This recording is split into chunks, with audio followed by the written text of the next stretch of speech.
Bonjour, morning brief du 18 septembre 2018. Donc, une autre journée difficile pour la bourse de Tunis avec une cinquième baisse consécutive pour le principal indice de la bourse de Tunis, le Tunindex.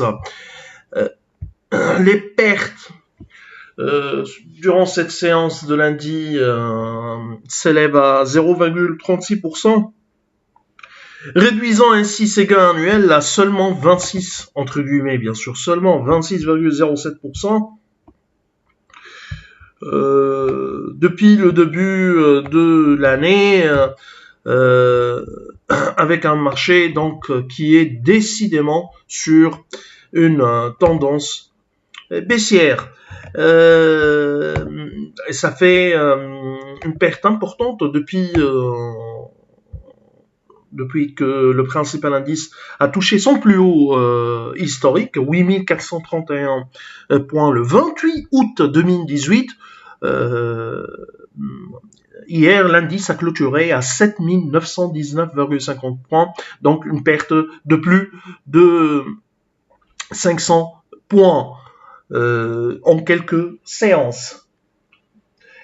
Alors, pour ce qui est des volumes également en recul, 4 millions 4, pas dans la somme ou le total volume engagé, mais plutôt dans la distribution de ce volume, avec la réalisation d'une transaction de blocs sur Artes de 4 millions 2,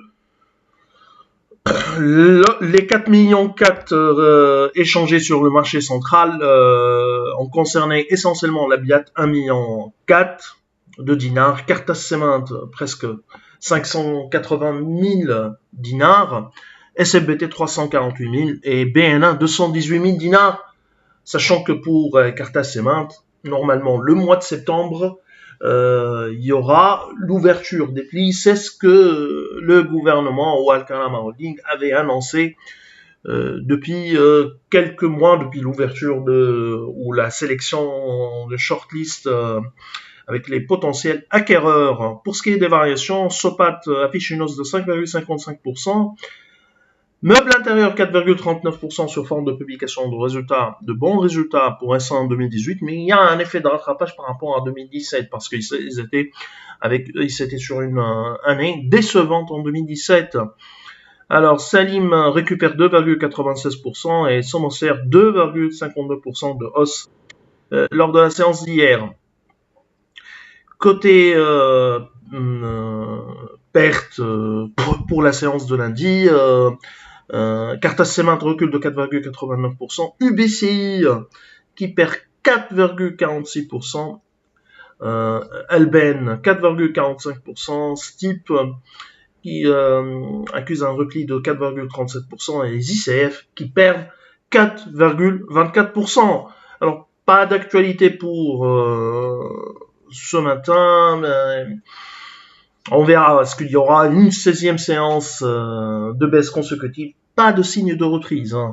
Il n'y a aucun signe de reprise des tensions sur le marché monétaire.